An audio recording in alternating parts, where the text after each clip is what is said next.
investors that are attracted to this industry like predictability, and they're actually, to some degree, conservative because they're dealing with safety of flight and they're dealing with national defense. If you throw in tariffs that are not predictable, stop, leave the room. I can't do a deal right now. It's a great market. We just need a little bit more comfort that the wheels are not going to come flying off this bus. Welcome back to the Aerospace Executive Podcast and my quarterly check-in with my good friend and investment banker, Bill Alderman. Hey, Craig. Bill is the founder, president of Alderman and Company, and he is the investment banker to know in the small middle market, aviation, aerospace. So thanks for coming back on, Bill. Great to be back, Craig. I really enjoy doing this. You know that. So I love having you on. Thanks. Thank you. Happy New Year. Well, it's almost February. Happy New Year-ish. No, it's Happy New Year-ish. New Year.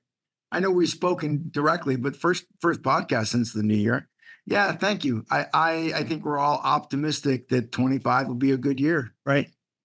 I think it will be. People are talking about a super cycle. Yeah. In aviation and aerospace. We've had one. Hey, let's start on a somber note, though, to be respectful, right? Today is the 30th, and yesterday we lost 2 aircraft and 67 souls, right? That's the count, 67. No one on the ground, right? And so I just, we're both aviation guys. When things go 600 miles an hour, things can happen.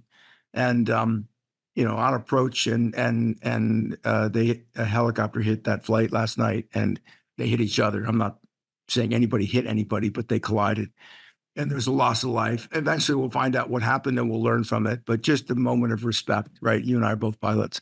Yep. Tragedy for the crew and the passengers on board. So just a kind word. Yeah. I hate the politicization. Whatever the word is, I get politics out of it. Politics does not belong in air safety. It has nothing to do with it, and no speculation. Let's wait till the reports come out, and then we'll figure out what happened, and hopefully we can, fix it, and then have another 20-year run. Yeah. With 0 commercial deaths. Yeah, we actually had one like 3 years ago. We had one passenger that got debris out of an uncontained motor failure, right? Yep. But we've had a great track record. This is the first real big incident in a very long time. Yep. And at the Part 121 level. And it's tragic. And, the reason the NTSB exists is to investigate crashes so that we prevent the next one, right? That's why they exist. And a lot of respect for the people in that organization. And as you said to me once, what is it? One of your pilot manuals in the Navy, every word written in blood. Every word written in blood. Every word's written in blood. Right. So and the big bold print, this book is not a substitute for common sense and good judgment. And I use that a lot with business, et cetera. You can have the manual, but there is no power. There is no power bigger than common sense and good judgment. So. Correct. But the words in that manual were written in blood, and they're there for a reason, right? Yes, sir. So, look, we hope they find out what happened, and we hope we learn from it, and it doesn't happen again. So, absolutely. All right. Happier thoughts. Yeah, I think the year ahead could be a great year, and we're seeing some fun stuff. As you know, we're in the middle market, which everybody defines differently. We're typically doing transactions where the dollars that are changing hands are $20 to $150 million in a transaction. And our sort of average is, I don't know, $45 or $50 million average, whatever the numbers are. And in that market, we spent a lot of time in the supply chain, especially both on the A and the D side. And as you know, Craig, we just see things, right? I mean, obviously, we can't talk about confidential private things, but we see things that have themes, right? About supply chains, about labor, about tariffs. We see themes. And so happy to talk with you about the latest themes we're talking about and the conversations we're having with clients, prospective clients, past clients about what's going on in the market. Because there's some pretty interesting things going on. Not all of it's positive, but there's a lot of interesting stuff that's worth talking about. Why don't we start just with high level? Yep. Let's talk about some stock prices. And as you know, we don't deal with public companies in terms of like, we're their stockbroker, right? I mean, we legally are a broker dealer, but we don't deal with, the stock or anything related to the stock of Rolls-Royce or GE. But we're in their supply chains, right? And so it's interesting to watch what's going on in their equity markets as some kind of indicator. And I don't know if you've looked at this, but I just checked the numbers a little while ago so that I'd have fresh numbers in front of me for you. GE and All-time high. dude, they're both up just shy of 100% for the past 12 months. Okay. Yep. According to data, I just pulled it off the system. GE is up 94% in 12 months, and Rolls-Royce is up 98% in 12 months. Mm-hmm. That ain't a bad return on your investment if you're a common stockholder, right? That's pretty sweet. Mm-hmm. So we got to talk about why, right? And I know you know why, but for your audience, we can talk about why. And interestingly, right, the S&P, just so we have a benchmark, right? The S&P 500 is up about 24% for the period, give or take, right? Mm-hmm. And you can talk about why that is, but that's not nearly as exciting to me as being in the A&D space itself. But it's a benchmark, right? So you could argue that GE is really only up 70% more than the market, right? Mm-hmm. Still phenomenal. Interestingly, and Boeing's got its own problems. So we're just not going to talk about Boeing as a stock price. We can talk about Boeing, but Boeing's down 16%. So what? We knew that, right? But what's interesting is Lockheed's only up 10%, 9% for the period. Mm-hmm. And Northrop's up 8%. I mean, they sort of are moving lockstep, which doesn't surprise anybody. But isn't it interesting that we're in an unstable world? We've got conflict around the world. Maybe we've got a little bit of peace showing up, we hope, in the Middle East. But there's a lot of conflict around the world. And the Trump administration is pushing NATO to spend more, right? I mean, if I understand the math correctly, NATO is meant to spend by their charter 5% of GDP. That's my understanding. And the Trump administration, and I don't do politics, Craig, you know that, right? And I bad at it, and I just don't want to get in, it's like religion. Just, what's the upside to talk to people about my religious views, right? So, but NATO's meant to spend by charter, I think I'm reading facts here, 5% of GDP each nation. Well, that would mean that we got to spend another 40%. Our defense budget of $800 billion is $500 billion short, if I can do the math right. Because 5% of GDP around here is 1.3 trillion. Okay, it's 3. Yeah, I think the number's 3%. Is it 5 or 3? 3. I think it's 3% of GDP, and we're still off. But we're still off. And I could be wrong. You might know more than I do. But the point is that the Trump administration is pushing the NATO allies to pay their fair share, right? Of which basically none of them are. They're all lifting, right? Poland's lifting a lot. Don't blame them, right? It's their border. But everybody's lifting. But if we were to lift to the same level, we'd be well over $1 trillion, right? Yep. Okay. So why are Northrop and Lockheed sort of down relative to the market if we're going to be spending more money on defense, right? It's sort of a little like, I'm not sure I get this. And what we're hearing in the market, and then I'll delve into our market, because we don't live in the Lockheed Northrop world. We live in their supply chains. But what we're sort of hearing, and I was down in D.C. about a week ago talking to some people that, I wasn't talking to Donald Trump, but I was talking to some people that relatively know what's going on. It's the Doge effect, right? It's the uncertainty of Doge that the new administration, and again, I'm not playing politics, I'm stating facts. The new administration wants to reduce government waste, government inefficient spending, right? That's a stated fact. And by the way, what American citizen doesn't want that? You can argue how do you do it, but what American wants you to waste their tax dollars? I don't know too many of those people, right? So if the government's going to try and eliminate waste, there's an argument that Doge, or whatever is the congressional version of it that has the teeth to cut spending, right? Is defense spending going to get cut? Even though defense spending probably won't get cut, but our major program's going to get cut. So, for example, we're not going to buy another submarine. We're going to buy 345,000 underwater drones, right? And look, if the Department of Defense really digs into it and thinks that that's a better defense of our nation, as a taxpayer, you can spend a little less and get more bang for your buck. Sign me up, right? And so I think there's a little bit of a hangover on the prime defense contractors that their stocks are not rocketing, pun intended, like Rolls or GE, which are really commercial plays. There's defense work in there, but they're up because of their commercial content, right? There's a little hangover on these defense guys because people are scratching their heads saying, I don't get it yet, right? There's too much noise in the system of, the administration's got to spend more on defense, and they're defense-minded types, so that's good for defense. But this Doge thing and Andrill and drones and whatever, I'm not sure where the money's going, so I'm holding off on these stock buys right now. Yep, I got you. Does that make sense? Yeah, so I sat with some analysts 18 months ago, summer of 2023, at a little coffee shop here in Wilmington, North Carolina. And we went through kind of, they're like, what's happening in A&D? Here's some companies we're looking at. And we're talking about HEICO. I said, unbelievable. Yeah, HEICO had just bought Wencor.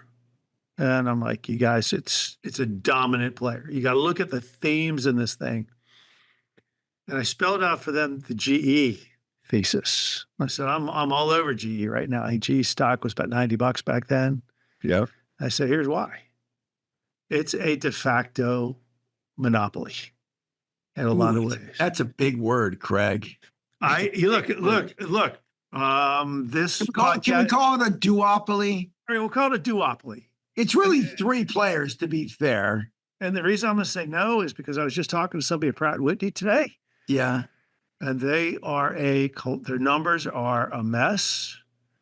This will come out when this podcast comes out. Unfortunately, there's going to be some people that are victims of the mess at Pratt & Whitney. They're having serious issues with MTU and the powdered metals.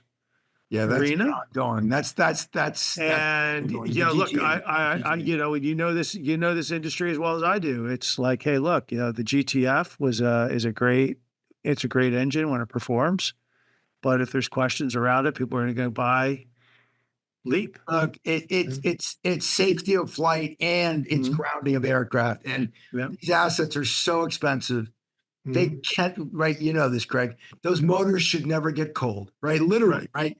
In a very profitable airline, she comes to the gate, she gets serviced, and while the motors are still warm, they get fired back up, and she's back in the air, right? That's how you make money with these assets.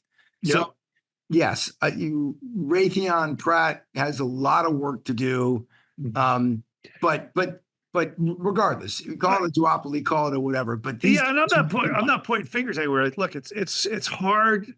All these engines right now, all the new engines are pushing the boundaries of technology. They run hot, and even very hot. Even the LEAP is having its growing pains, and it's like, hey, look, when we're looking for more fuel efficiency out of every engine, and nothing in this industry comes for free, right? It's correct. Fuel is, if you spend a little more money in fuel or you spend a little bit more money in maintenance, your call. It's nothing. Right. There's no free lunch. Right now, we're still dealing with a hangover of we don't have enough airplanes. Right, there's just not enough lift, and so these motors not only are the new production, but the servicing of these motors is still at peak levels. Right.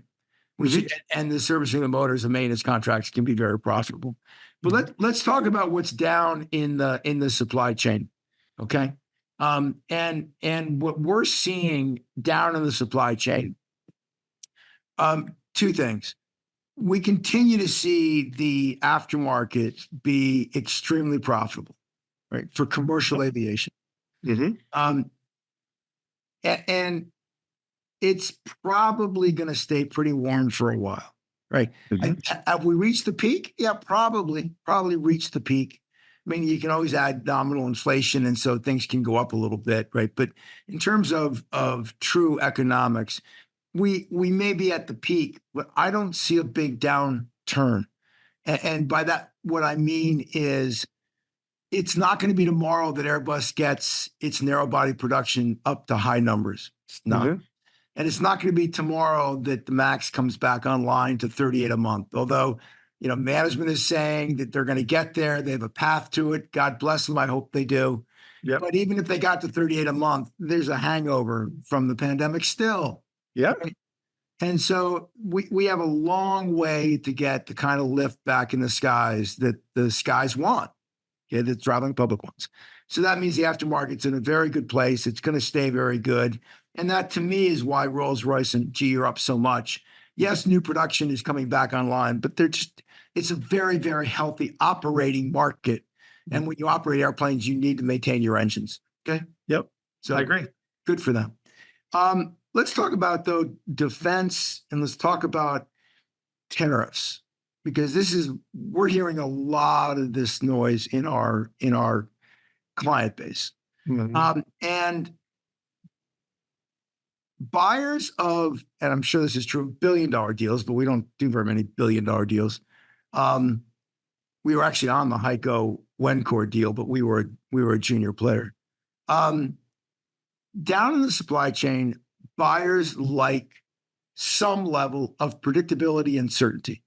One of the reasons why aerospace and defense is a wonderful market to invest in is some of these things are long-lived programs, right?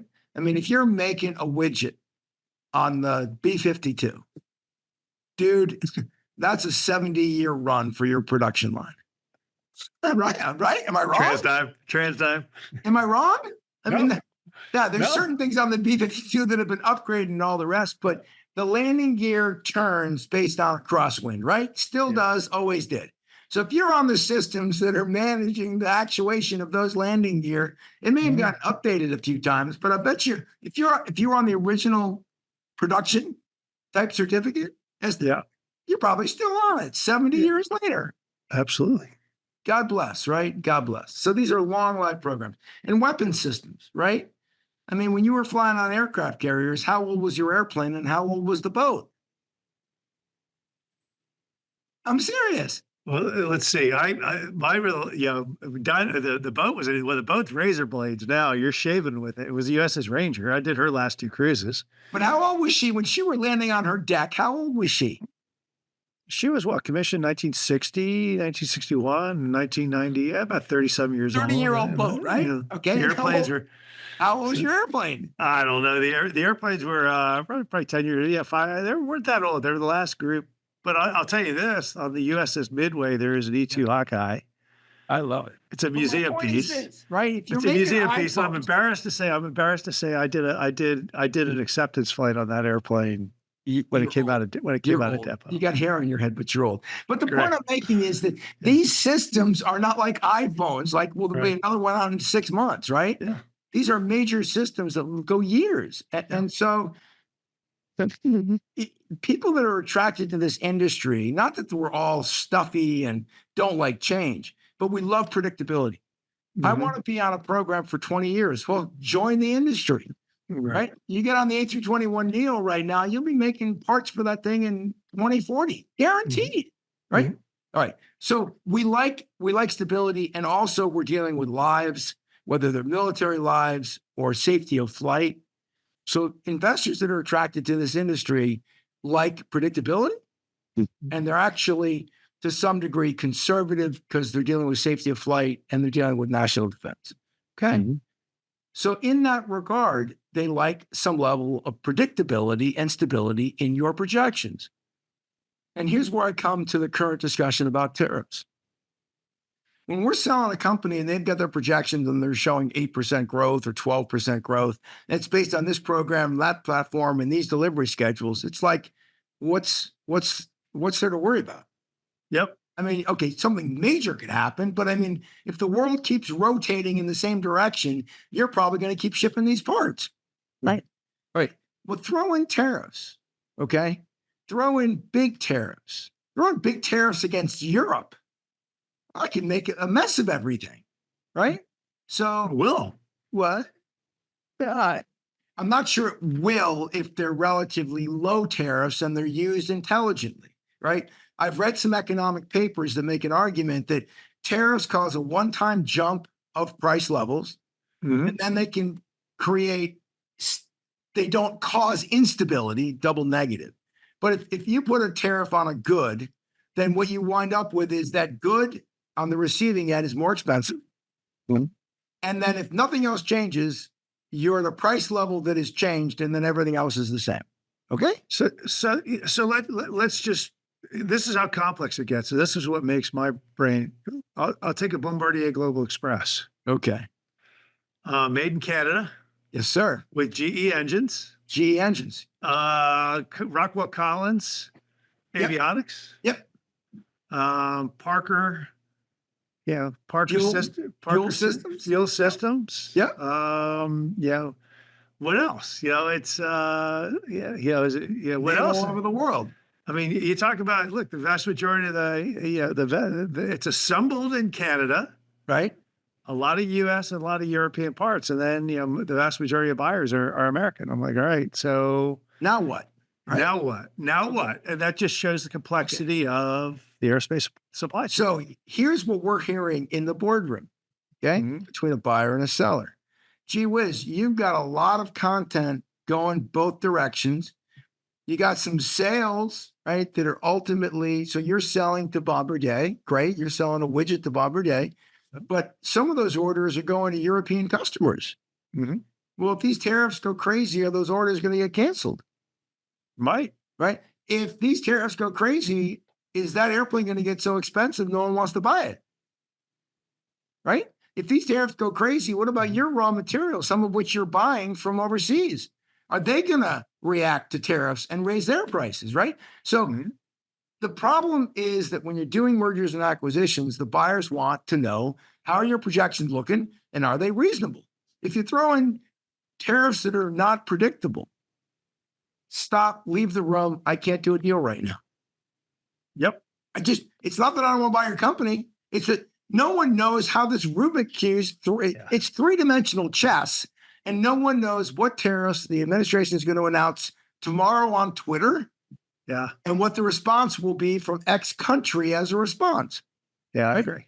And by the way, that Twitter post may be just a negotiating tactic like Colombia, which it appears worked great, right? The Colombians said you can't have what you want, which was, I guess, some transports to land, right?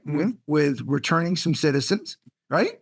And the Colombian president said, you can't come to my airspace. And the president tweeted or whatever he did about tariffs on Colombia. And then the airplanes are allowed in the airspace. It worked. But who's to say every one of those is not going to result in a retaliatory tariff in response? Yeah, it's a mess. And this is where my, look, I lean a little bit more conservative, but I look at the political thing. I go look at Europe, Canada, US.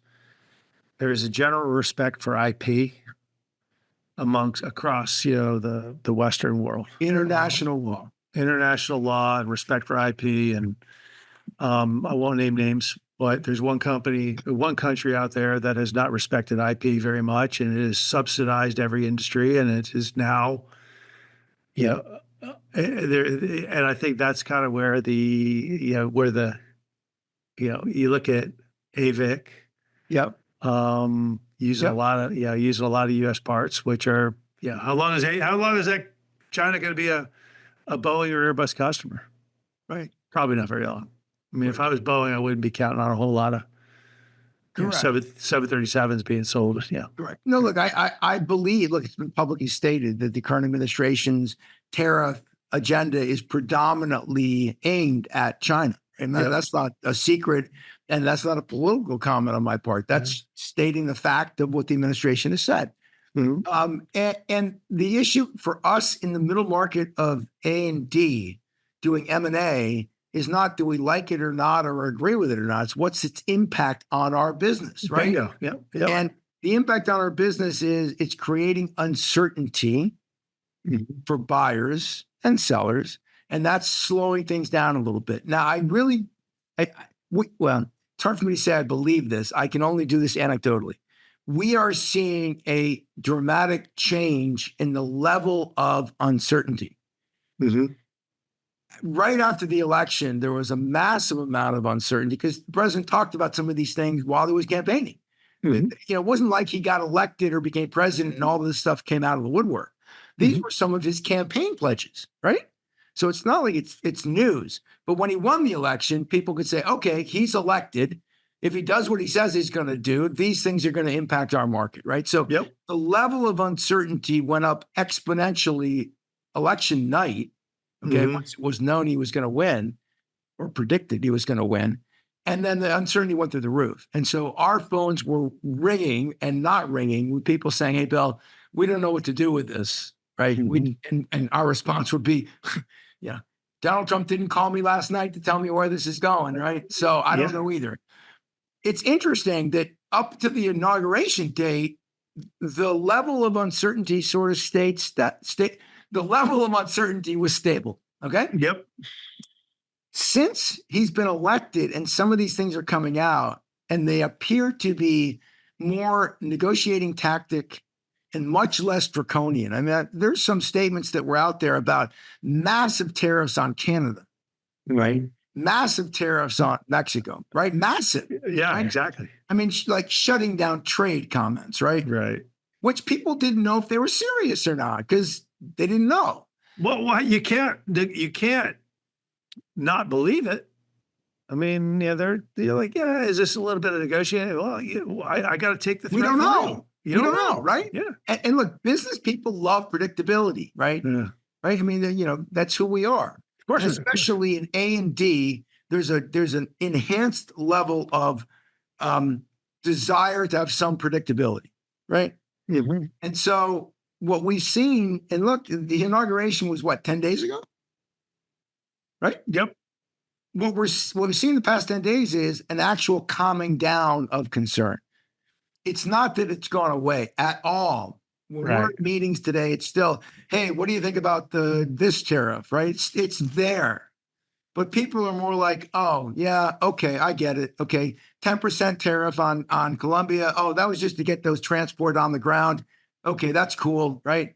And so it's not to say it's not a concern right now, but Mhm. the level of concern is dramatically reduced. And I was talking with a person 2 days ago who very much wanted the other person to win the election. They politically are just, they're a Democrat, a strong Democrat. God bless them. It's America, right? But they made a comment to me of, as a business person, right? They want the administration to be wildly successful, right? I mean, what American doesn't want a strong economy, a strong defense, and the government to work well? I mean, right? I mean, I want my tax dollars to be spent well. I want national defense. I want things around the country to work. I want to live in a great America, right? Mhm. Okay. And so whether you're on any side of the spectrum, right? And this person made this comment, I want the president to be successful because that way my business can do better. I mean, just being selfish. Well, right? that's the whole. Yeah, look, that's the way it is with every administration. This is what This is the. Everybody. My candidate didn't win, so I'm the resistance. It's like, wait a minute, let's You live here. It's your let's let it play backyard. out. It's like, that's like shooting your pilot at 30,000 No. feet because you don't like him. Yeah, Right. it's hey, look, let's hope for the best, right? Right. So Yeah. what we are seeing is still heightened uncertainty in the boardroom Mhm. of all the things that the president could or couldn't, administration could or couldn't do, how that's going to affect business. And it's not calmed down yet. I think the level of concern is coming down. Mhm. And I'm optimistic that it will continue to come down. Yeah. Because that would be good for the M&A practice. And we have a number of clients that, since the pandemic, since this, since that, I wanted to sell my company 8 years ago. Come on, Bill, let's get on with it, right? Yeah. And we are in a good place. I mean, defense spending is going up. Nobody's saying it's going down. Okay. Certain programs may get cut, but spending's going up. Okay. Yeah. The Hill is in favor of defending this nation. We all believe we've got real threats. Okay. Yeah. Commercial aviation is in a wonderful spot. It really is. Tragically, we had an incident a couple of days or yesterday, but apart from that sad tragedy, the industry is in a phenomenally wonderful place. And so it's a great market. We just need a little bit more comfort that the wheels are not going to come flying off this bus. So let me ask you something different. A lot of suppliers to Boeing, Textron. Textron, Boeing just went through their strikes. Yep. Solved now. Yes. But a lot of suppliers, tier 2, tier 3, they're flush with inventory. They're not, it's, cash management is the word of the day. Yes. And what's going to happen there? Is that eventually, is the rat eventually going to, flow through that snake, or what? How long is that all going to take? And how much are these suppliers' valuations affected? So you're talking about the inventory stuck down in the supply chain? Yeah, a lot of your structures, your structures guys, your people building bulkheads and major assemblies, And they're sitting on WIP. That's their concern, right? Yep. It's a legit concern, and mostly on the commercial side, right? We're talking about WIP, mostly for Boeing, that's still stuck. Airbus a little bit. Is that really what we're talking about? Mm-hmm. Look, and I've talked to suppliers as well that Airbus is not shipping the way they're supposed to be, and they were ramping up capacity, people, facilities, inventory. I think it's going to be a little while, I really do, before that comes out. I mean, Boeing says they've got a path to 38. Okay, great. Go slow, guys. Don't slip up, right? Mm-hmm. I'd rather you be at 34 for a long time and do a great job, make great products, than get to 38 and have another, right, door blow off. So guys, go slow and do it right. And if that's what's going to happen, which I think it is, it's going to take a while before that supply chain just is able to, as you say, the snake digests the rat. Look, as long as interest rates don't go too high, Colin Powell said, Colin Powell, I love the way that I said Colin Powell. J Powell. I know. It shows you where my head's at, right? Who's my hero? Who do you think is my hero? There you go. Sorry. The Secretary of the Treasury said he's not going to lower. They are not lowering rates right now because they don't see the need and other things. And look, stable rates are okay, right? You're sitting on WIP and rates are stable. You can deal with that. I don't see it, but if rates trip up, now you got some real problems because these suppliers you're talking about are not sitting on cash, and they're not sitting on big bank lines, and the bank lines they have are not cheap. And so the people that can least afford to carry this inventory, this, are the ones that are carrying it, right? And even Boeing, with all its problems, pays pennies on the dollar for debt relative to what these guys do. Mm-hmm. So it's backwards, right? It always has been. I think if rates stay where they are and the production rates slowly come up, I think we're going to be fine. Yep. Production rates don't come up and interest rates go up, I think you're on to a concern, Greg. Yeah. I mean, that's the thing that's got me a little bit scratching my head. This in that mid-tier market, a lot of these guys, they're already, they're paying 12, 14%.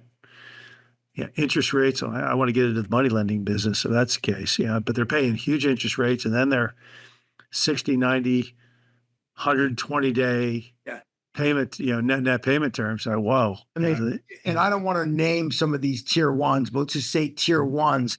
When we're selling companies, obviously we're deep in the weeds of these numbers, and we're looking at companies and we see their accounts receivable, and they're like 97 days on average. And they're like, yeah, we worked really hard to get the number that low. And I'm like, well, what do you mean? Well, these are our customers. I'm like, those are blue chip. Those guys have more cash than God. Yeah. Why are you waiting 97 days for your money? And they're like, Bill, if we weren't on the phone every single day, it would be well over 150 days. They don't pay us. I'm like, that makes no sense. None. I mean, what happened to 30-day terms? I can feel some of their pain. Let's put it that way. Boys, but what happened to 30-day terms? How about net 20, right? The big guys are letting the little guys, finance their supply chains. Which just makes no sense because that's the inverse of where the costs are. Right? Costs are cheaper the bigger you go. Yeah. The system is flawed. I couldn't agree with you more. That's crazy. So tariffs, interest rates, I don't see interest rates coming down. Well, the secretary just said they're not going to bring them down right now. And one of the reasons he said was the uncertainty of fiscal policy. If you listen to the words in the speech, I don't think it was that political of a speech, but his comment was that we don't know what the administration is going to do fiscally. And so we don't know if that's going to be inflation or anti-inflationary. He's right. You know, you lay off or you get what do they call it? Severance packages. You know, you have tens of thousands of federal workers that leave the workforce. Well, is that inflationary? If you got to pay them those big bonuses to get them out the door, is that for that month inflationary? What are we doing here, right? And so I think interest rates could move if certain fiscal policies are thrown in place that the Treasury believes are going to cause them to have to raise interest rates. I can tell you exactly what I'm doing with my money. What? I'm sitting on the sidelines. Cash. Yeah. I've been looking at bonds. Some bonds are good. Yeah, they're selling You it. should have been in Rolls Royce for the past 12 I am. Well, not Rolls Royce, but GE. And GE I like. There's another little engine company out of FTI was another one that I was picking up some a long time ago, and I'm very happy with that. Good for you. Not thinking Muddy Waters Research right now, but I'm still way up. So I like it, but I just don't see. I'm sitting on the sidelines because I don't know. The Trump effect of 2016. You could just see it wasn't gonna happen. Look, Craig, but you're echoing my words, right? Yeah, I am echoing your words. Which totally. is there's uncertainty here, and you want to be in cash right now. And if you, instead of being someone that buys publicly traded stocks and bonds, if you were in a PE shop or you were in corporate development at a big corporation, you'd be like, guys, maybe we don't want to pull the trigger right now because there's too much uncertainty. We're seeing it come down pretty quick. Okay, it's not gone, but from where it was just 3 weeks ago, it's a lot less. Yeah, I'm optimistic that we'll get better visibility into what the administration is really up to in the near term, especially on the defense industry. I think it will help the players in the defense industry and the defense industrial base perform.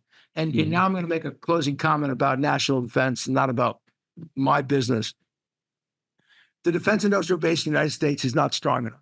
I mean, as an American citizen who loves my country, our defense industrial base is weak. It's not weak. We're not about to get invaded. We don't have any bullets, but we are not at our best. Okay. We are not at our best. And we have the ability, without, I think, a lot of change, to get a whole lot better. And what I mean by that is making it in the U.S. affordably and well, right, for the U.S. defense infrastructure.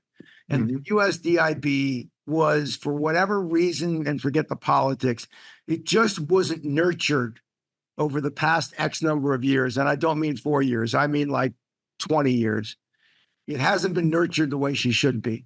And I believe there's an opportunity for us to invest in the DIB, to have our defense industrial base be a key national asset, not only that defends our nation better and cheaper than it has been, but also employs a lot of Americans in wonderful, well-paying jobs. I agree with that. Inflationary, though. You might be inflationary. Right. You might be right, Craig. But no, I say that sarcastically. No, you might be right. Look, I'm in the people business, and I think I'll just put it down this way. The incomes of middle America, globalization was not good for the American worker. Globalization drove real income down, for the last, I think going back to the end of Bush, beginning of Obama, through Obama, Trump, Biden, that's got to change. We need more skilled workers, which means we need to start driving the skills of these young kids coming up. When you talk about shipbuilding, that's a big thing. And we need to bring shipbuilding, submarine building. Correct. It's a big thing. Correct. And right now, the challenge the country has is going to be skilled workforce. And driving the skilled workforce. To does the world go from internal combustion to EV? It might, But let's take those internal combustion people that are building internal combustion cars and shift them to defense. We could readily do it, readily train them up. Yep. But that's got to take, a lot of courage, a lot of political courage for people to, to drive the right programs that encourages people to do that. Agreed. I'm with you. There will be a lot of opportunity for people to get hired to help run these organizations, which might be good for your business, Craig Picken. I'm very bullish on people. I'm very bullish on unskilled workers. I want to see everybody do well. I want to see everybody do well. I mean, that's, I know, but your business, you have a very good niche, finding the right people for these companies that we deal with all the time. And the older I get, and I'm getting pretty old now, Craig, great companies have great leadership, and companies that are failing typically, I heard this the other day, and I love this expression. Most companies fail by suicide, not homicide. Most companies fail by suicide, not homicide. So I have a theory, and we could, the A player and the B player. The A player, everybody knows the A player. They get results. Yep. A players do not like to work with B players. B players drag them down. But worse, and this is what companies need to understand, is that A players don't want to work for B companies unless they're there to turn them around and make them into A company. And I'll give you a great example of a conversation I had. I still remember the conversation at Lahaina's in Pacific Beach, California, with a good friend of mine who's founded a $1 billion company. And he said, I keep getting these calls to go be the COO. And they always say we have a weak CEO who needs a strong number two. And his answer back was then call the strong number two. When you're ready to hire number one, the number one, I'll take the job.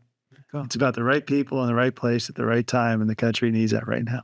Yes, sir. And you're the man, Craig. A lot of respect, Craig. I try to be. Well, you're the man. I appreciate I appreciate you coming on, talking about all the important things. Look, it's where we are with tariffs. It's all the things that should be at top of mind of everybody right now. Correct. And in respect to Pratt & Whitney, I was talking more on the commercial engine side of the house. They still make a great business jet engine, as does Honeywell and Williams. So there we go. Nice plug. All right, man. Great to see you. Cool, buddy. We'll do it again next quarter. I'll see you next quarter. Same bat channel, same bat time. Fly safe, Bill. Be well, my friend. Talk soon.